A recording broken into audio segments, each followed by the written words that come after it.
Hey guys, I'm going to do another video today. This one's going to be kind of short, maybe. It's going to be about it's going to be bash scripting and using the Windows Task Scheduler. All we're going to do is set up a bash script that will monitor for a file in a given location. And then once it finds the file, it will execute another task or another batch file, whatever you want it to do. Then we're going to use the task scheduler to start the monitoring so it's not eating up your resources all day. So let's get into it. So let's get started on this. I've already got the script written here to make this video go a little bit quicker. The first thing you want to do when you're writing a batch script, put a header in it, please. Somebody looking at this 2 years down the road is not going to have a clue what this stuff does unless you tell them. And you will also find that it'll help you remember too. There's different formats that you can use for headers. Just Google it or something. But the important part of this is that you have to comment it out. In batch, there's two different kinds of comments. There's the : comment and then the rem comment. The : comment only works if you're at what we'll call the root of your script. If you put the : comment in an if statement or in a loop, it's going to throw some errors at you. So other than your header, I would highly suggest that you always use rem, because you can put it anywhere and it will always act as a comment. So rem is short for remove. So the first thing we're going to look at is @echo off. Now what this does is it turns the echo command off on your batch file. So the reason why you want to do this, if you type, whenever you have a command in a script and the batch file or the command prompt runs it, it will echo the command as if you're actually just typing it in, and then also echo the output. And if you want to see what it does without the echo turned off, just remove this line and run the file. It's not pretty. So we're going to ignore this echo logging and event create and skip straight to the goto check file. Now the goto command says I'm going to go to whatever this label is, and the label here is check file. So a label is essentially the batch equivalent of a function. Whatever you put after it is basically what the function does.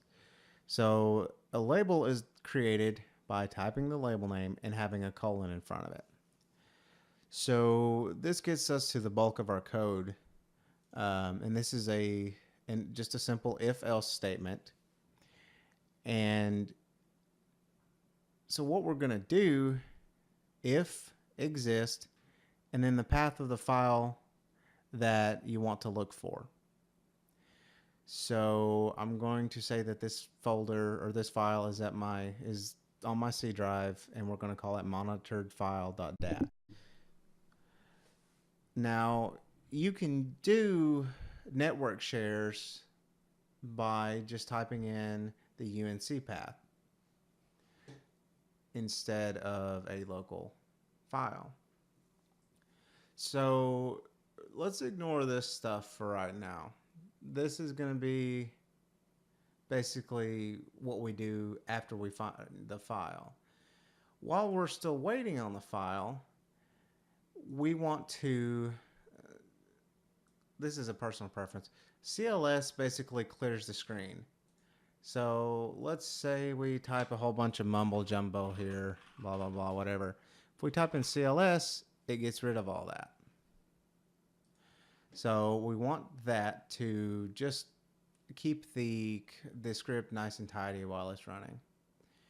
So we're going to echo out that we're still waiting on the file. Again, we're going to ignore the event create stuff right now. Now, timeout. This says, okay, I'm going to sleep for 30 seconds and then I'm going to continue on. Now, we want to pipe it into, or not pipe, but we want to redirect the output of this command into null. And the reason why we do that, if we do timeout /t30 without redirecting it, we get this ugly little line. And you don't really want that. So timeout /t30, then null, it's just going to sit there and you can't tell it's doing anything.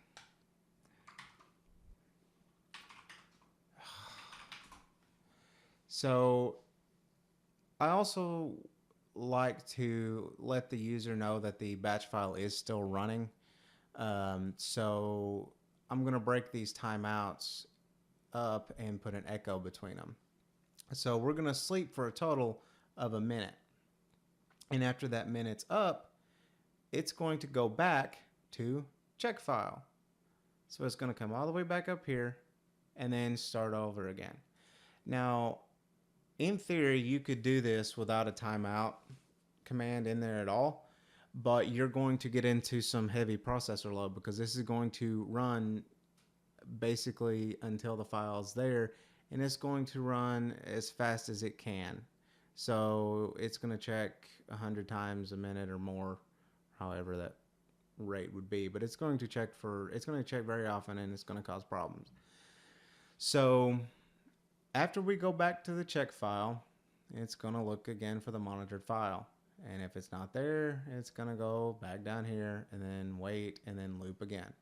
So let's say that this file finally exists. Now, you can use this to check for a file that, is maybe coming in from an external source, a file that's maybe created by another process you've got going. It really just depends on the situation, but you can use this for all sorts of things. So we're going to echo out, I found the file. That way we give the user some feedback on what's going on. Ignore event create for now. Call do something.bat. This is where you would put in whatever script you would want to run, or in an executable or whatever. I'm going to keep it simple, and I have a do something.bat file in the same directory as this file monitor file. So we're going to call that. And then in some cases, you may want to delete the file that came in, or you could move it somewhere else. Again, it depends on what your use case is. But I'm deleting it here because after this monitor runs, the next, whatever the next cycle is, I don't want it to see this file still there from an old run and then act like it found it and do whatever the do something. We don't want it to execute again whenever the file is just an old file. So we want to keep it clean. And then we're going to echo closing the file monitor. And then if for testing, I would highly recommend putting the pause in there. That way you can see everything that's going on on your final script. You can take the pause out.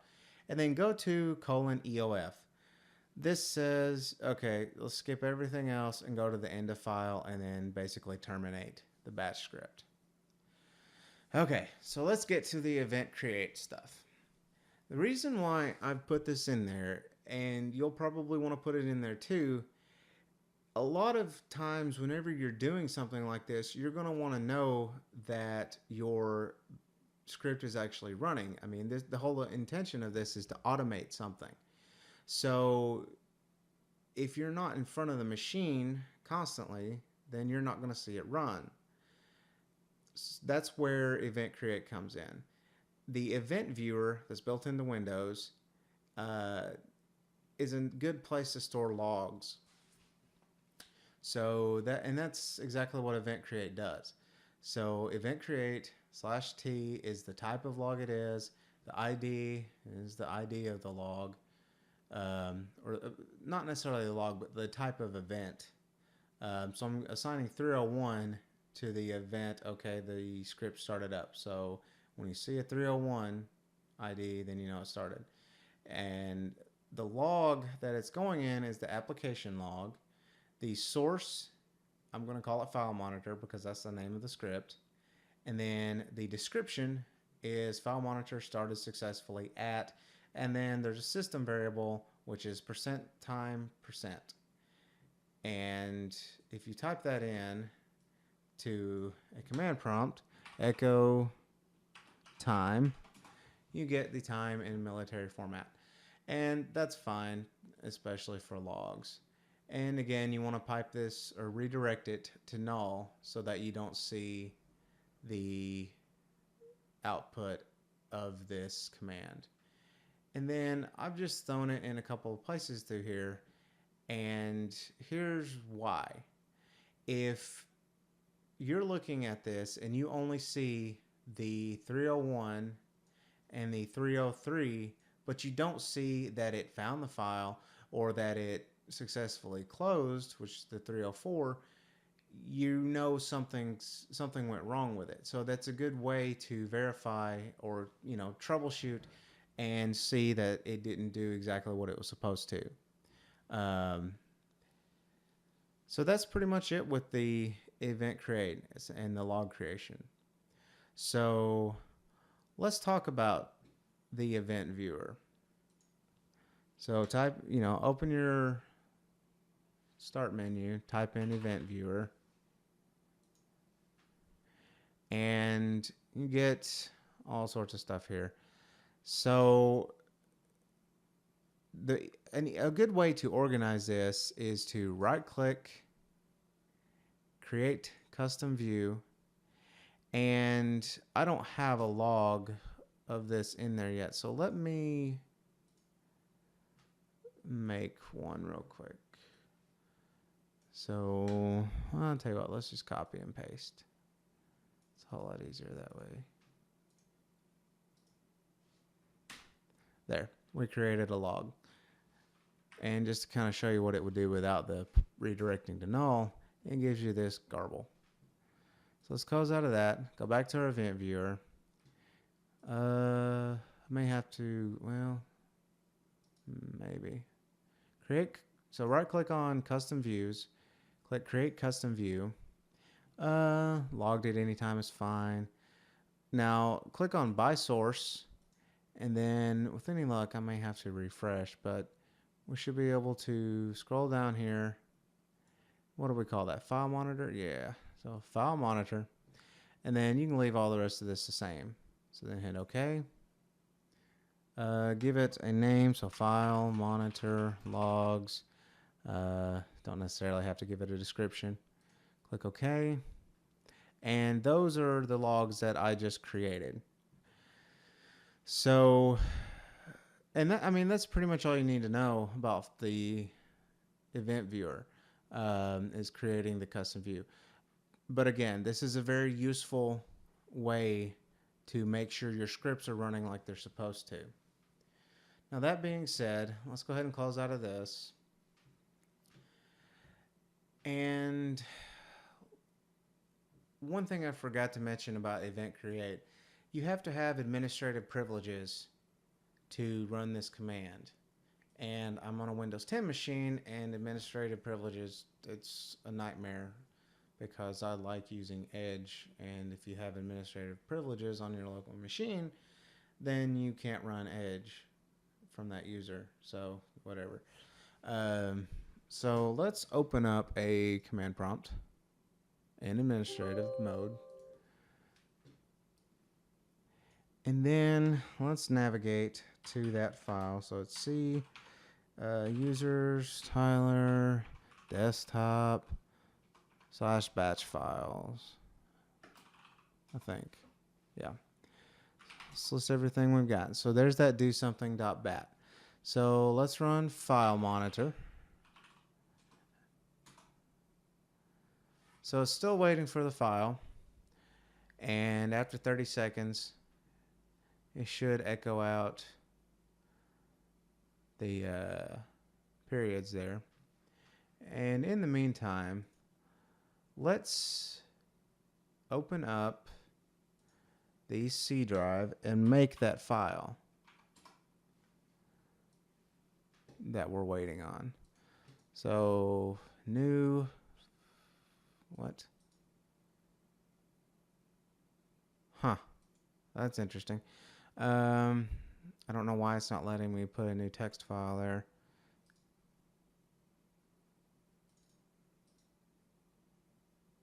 Okay, so new text file, let's call it monitored file.dat.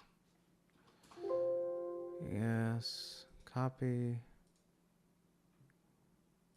Local disk. Let's see if I can paste it at this point. Continue. That's why. Okay, so we have the file there. And we're waiting on the file. And we're waiting. Tell you what, let's change this so it doesn't, what? Let's make it wait 10 seconds so we're not sitting here waiting on it forever. So let's change that so it doesn't know what we're looking for.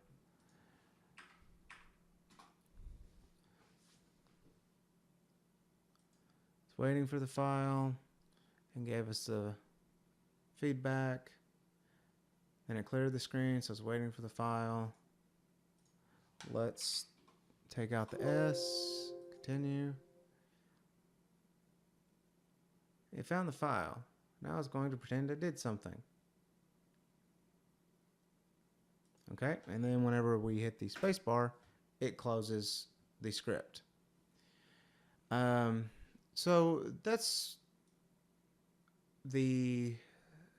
pretty much everything you know about the script, need to know about the script itself. Now, what makes this actually useful is the Windows Task Scheduler. So open up your start menu, type in Task Scheduler, go ahead and open it. This is a very useful tool, believe it or not, but you want to keep it organized. If you expand the task scheduler library, you see some default schedules or some default folders that have other stuff, have other folders in them, and then there's all sorts of tasks in there, that kind of thing. And it's that, that's just part of it. But go ahead and click on task scheduler library. Right click, click create new folder, and we're going to call this file monitor. Actually, let's call it custom task. Okay, click on that and right click out here in this window. There's three different things you can do. We don't really need to worry about import task, but create basic task walks you through a wizard. So file monitor, this script monitors for a file. Next. And you can set it to run at a couple of different times. So when the computer starts, when you log on, when a specific event is triggered, daily, weekly, monthly, one time. So let's say we want this to run daily. We'll just leave it checked on daily. You can tell the time that you want it to run. You can tell it to recur, how many ever days you want. Then just hit next. The action, leave it to start a program, hit next. Then browse to your script, so file monitor. You don't have to add any arguments or change the start in. And then hit finish. And if you go to properties, which open up on my other monitor, you get a more advanced screen. This is useful if you need to add a few things. So we can select run with highest privileges, which should take care of the run as administrator issue. Run whether the user is logged on or not. This is useful. That way you don't have to be logged into a server to have this running. The only disadvantage, if you have an environment where your servers are logged in all the time, then this is okay because you can actually see the script running and it'll pop up in a command prompt whenever it runs. But if you select run whether user is logged on or not, it will run the script silently and can kind of make it hard to troubleshoot. Make sure you're configured for whatever environment you're on. So I'm on Windows 10. Let's go to the triggers tab. Now this is where it gets interesting. In the wizard, you could only choose from daily and recur every 1 day. Now, if you go down here and click on repeat task, you can repeat the task every hour for indefinitely. And there's just all sorts of other stuff you can do with it. If you don't want, let's say you've got the file or you've got the script running, but the file never comes in. You don't want this running all the time, especially if something happens and maybe that day that file is not supposed to come in. You can stop the task if it runs longer than the expected window of when the file is going to arrive. So we'll say we'll stop it after an hour. Let me leave that enabled. So we click OK. The rest of this stuff is pretty much useless. Well, maybe not useless, but it's not important to what we're doing right now. There's one. Okay. And that's pretty much it. So now if you right click on it, hit run, and popped it up on my other screen. So it's going to run it. Let's make that file again. I don't know why it does that. Maybe I can still paste it. Yes. Monitored file. So there. It's do something is not recognized as an internal or external command. Okay, so the reason why it told me that is because I used relative paths. And you can fix that by, actually I've got the script here. Like I said, instead of using a relative path, let's say it's c/users/Tyler/desktop/batch files/do something.bat and put parentheses around it because I have a space in there. So save it, minimize, press any key, and then let's try this again.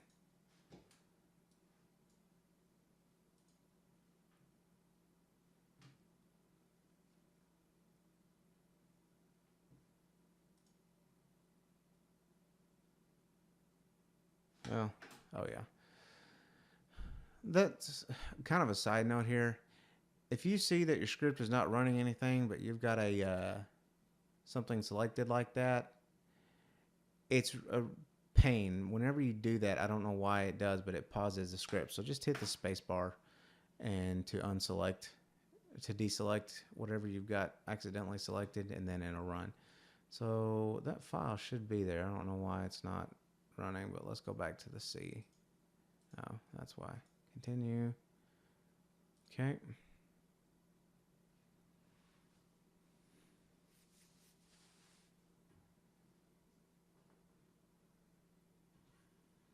And then it found it. So now it's going to log it and then complete. So let's look at our logs real quick, and then I'll get on with the video. That was really loud. So event viewer, we'll go back to our custom view, and there are all the logs we've created. So I hope you guys learned a little something from that. But that's pretty much it. How to create a script that'll monitor for a file. Okay guys, so there's probably an easier and better way to do this. I know you can use PowerShell to execute commands and batch files on remote machines, and that's fine. If you want to do it that way and it works in your environment, by all means do it. But in some environments you may not have the proper permissions, you may not have everything set up exactly the way it would need to be to use some of the more advanced features. And I say advanced, I mean PowerShell is not that advanced when you're talking about just executing a command. But it all depends on your environment. The other advantage of doing it this way is that you may not always have control of when a file gets put into your file system, if it's coming from an outside source. And obviously if it's coming from an outside source, you don't want them to be able to execute commands from their side. So just give it a shot. So if you liked it, like it. If you didn't, dislike it, and make sure you subscribe. Helps us out a lot. Thanks.